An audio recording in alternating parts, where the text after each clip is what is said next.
Welcome to big news. నేను మీ గౌసుద్దీన్ షేక్. ఉన్నదే రాస్తా, చూసిందే చెప్తా. దేవుడు దేవుడు నేను ముఖ్యమంత్రి అయితే కదా ఒకనాడు.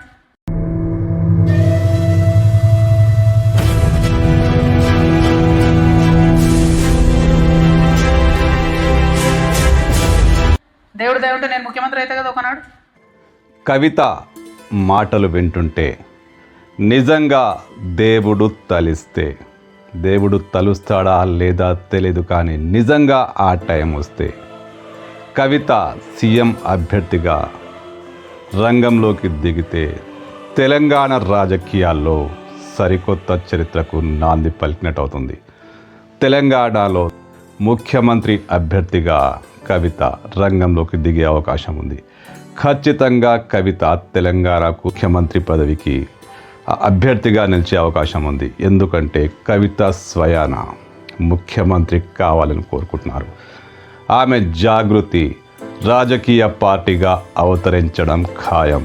ఎస్, కవిత తెలంగాణకు ముఖ్యమంత్రి అభ్యర్థిగా రంగంలోకి దిగే అవకాశం ఉంది. భవిష్యత్తులో ఖచ్చితంగా రాజకీయ పరిణామాలు మారబోతున్నాయి. తెలంగాణ జాగృతి తెలంగాణలో ఒక పెద్ద రాజకీయ పార్టీగా అవతరించబోతోంది. తెలంగాణకు ముఖ్యమంత్రి అభ్యర్థిగా కవిత రంగప్రవేశం చేయనున్నారు. కవిత రాజకీయ చరిత్ర, కవిత రాజకీయ అనుభవం, కవిత బ్యాక్గ్రౌండ్ ఇవన్నీ చర్చించుకోవాల్సిన అవసరం లేదు. కవిత అందరికీ తెలిసిందే. కవిత అందరికీ తెలిసిన వ్యక్తే. కేసీఆర్ తనయగా కవితకు ప్రత్యేక గుర్తింపు ఉంది. పార్టీలో ఆమె చాలా కాలం సేవలు చేశారు. ఆమె తెలంగాణ ఉద్యమంలో కూడా పాల్గొన్నారు. అయితే మారిన రాజకీయ పరిణామాల నేపథ్యంలో ఆమె కేసీఆర్ చుట్టూ దయ్యాలున్నాయంటూ కామెంట్ చేయడం, లేఖ లీక్ కావడం, రకరకాల పరిణామాల నేపథ్యంలో కవితను బయటికి పంపించేశారు. కవిత ఊరుకుందా? పార్టీపై పోరాటానికి నాంది పలికింది. జనంలోకి తిరుగుతోంది ఇప్పుడు కవిత. అవును, కవిత ప్రజల్లోనే ఉంటున్నారు, ప్రజలతోనే గడుపుతున్నారు, ప్రజా కార్యక్రమాలు చేపడుతున్నారు. ఒక విధంగా చెప్పాలంటే తెలంగాణలో కాంగ్రెస్ పార్టీ అధికారంలో ఉంది. ప్రతిపక్ష బాధ్యతలు తెలంగాణలో జాగృతి నిర్వహిస్తుంది. ప్రతిపక్ష నేతగా కవిత అవతరించారు. అవును, ఆమె తెలంగాణ అంతటా పర్యటిస్తున్నారు. ప్రజలతో మమేకమవుతున్నారు. ప్రజా సమస్యలు తెలుసుకుంటున్నారు. ప్రజలు ఎలాంటి బాధలో ఉన్నారు, ప్రజలు ఎలాంటి ఇబ్బందులు పడుతున్నారో, ప్రజలకు ఎవరు అన్యాయం చేస్తున్నారు, ఇలాంటి విషయాలపై ఆమె పూర్తిగా ప్రజలతో మాట్లాడుతూ, ప్రజల్లో కలుస్తూ, ఆమె అడపాదడప అక్కడక్కడ ప్రెస్ మీట్లు నిర్వహిస్తూ రాజకీయంగా కలకలం రేపుతున్నారు. కవిత ఒకవైపు కాంగ్రెస్ పార్టీని విమర్శిస్తూనే మెయిన్గా బీఆర్ఎస్నే టార్గెట్ చేస్తున్నారు. అవును, కవిత బీఆర్ఎస్ను టార్గెట్ చేస్తున్నారు. ఏ జిల్లాకు వెళ్తే ఆ జిల్లా మాజీ మంత్రి కానీ, మాజీ శాసనసభ్యులు కానీ, ప్రస్తుత శాసనసభ్యులు కానీ వాళ్ళ అవినీతి చిట్టా మొత్తం విప్పేస్తున్నారు. రకరకాల విమర్శనాస్త్రాలు సంధిస్తున్నారు. ఇవన్నీ మీడియాలో రోజు మనం చూస్తూనే ఉన్నాం. ప్రతిగా బీఆర్ఎస్ శాసనసభ్యులు, మాజీ శాసనసభ్యులు, మాజీ మంత్రులు కవితపై విమర్శలు, ప్రతిదాడి చేస్తున్నారు. దీంతో కవిత ఇంకా ఫేమస్ అవుతున్నారు.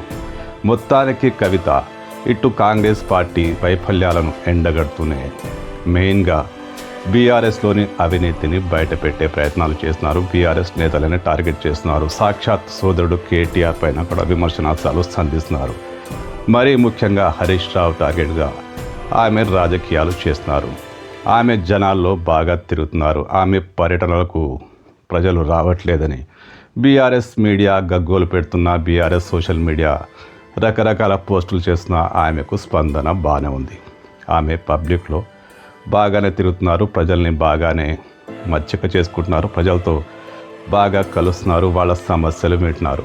ఖచ్చితంగా ఒకవైపు ముఖ్యమంత్రి రేవంత్ రెడ్డి ప్రజాకర్షక పాలన అంటూ పాలన కొనసాగిస్తుంటే, ఈమె మాత్రం ప్రజల్లో ఉంటూ ఒక ప్రతిపక్ష నేత ఎలా వ్యవహరించాలో అలాగే వ్యవహరిస్తున్నారు. అటు కేటీఆర్ ప్రజల్లోకి రావట్లేదు. బీజేపీ తన రాజకీయాలతో తాను బిజీ ఉంది. ఈ కవిత ఒక్కరే పబ్లిక్లో ఉంటున్నారు. ప్రజా సమస్యలు వింటున్నారు. ప్రజలతో మాట్లాడుతున్నారు. అంటే ప్రతిపక్ష నేత నిర్వహించాల్సిన బాధ్యతలన్నీ కవిత నిర్వహిస్తున్నారు. ఈ క్రమంలోనే ముఖ్యమంత్రి కావాలన్న అభిలాష కవిత వ్యక్తం చేశారు. తాను దేవుడి దయ వల్ల అధికారంలోకి వస్తే ఒక్కొక్కరికి తాట తీస్తాను అన్నట్టుగా మాట్లాడారు. దీంతో రాజకీయంగా ఒక్కసారి ప్రకంపనలు చెలరేగాయి. కవిత ముఖ్యమంత్రి కావాలనే ఉద్దేశంతోనే అడుగులు వేస్తున్నారంటూ చర్చలు మొదలయ్యాయి. మరోవైపు కవిత అడుగులు అలాగే ఉన్నాయి. ఖచ్చితంగా జాగృతి ఒక రాజకీయ పార్టీగా అవతరించబోతోంది. ఎన్నికలకు మరో 2.5 ఏళ్ల సమయం ఉంది.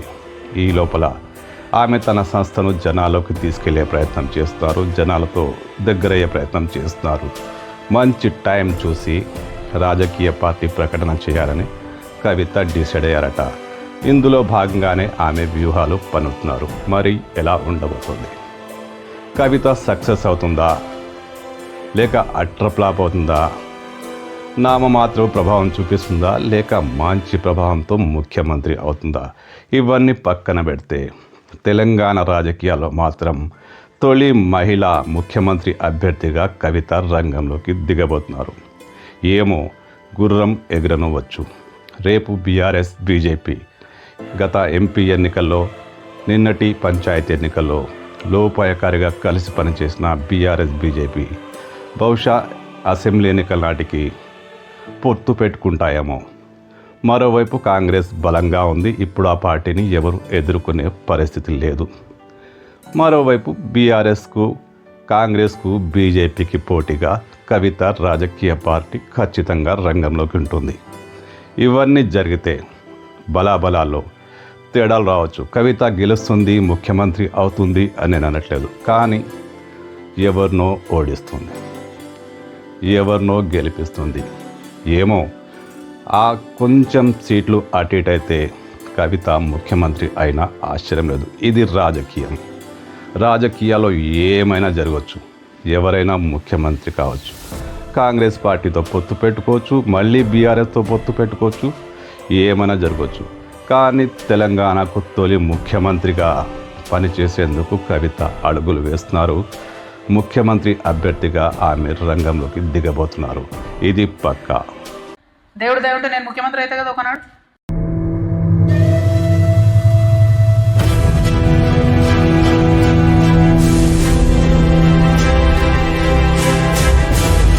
దేవుడు దయ ఉంటే నేను ముఖ్యమంత్రి అయితే కదా ఒకనాడు.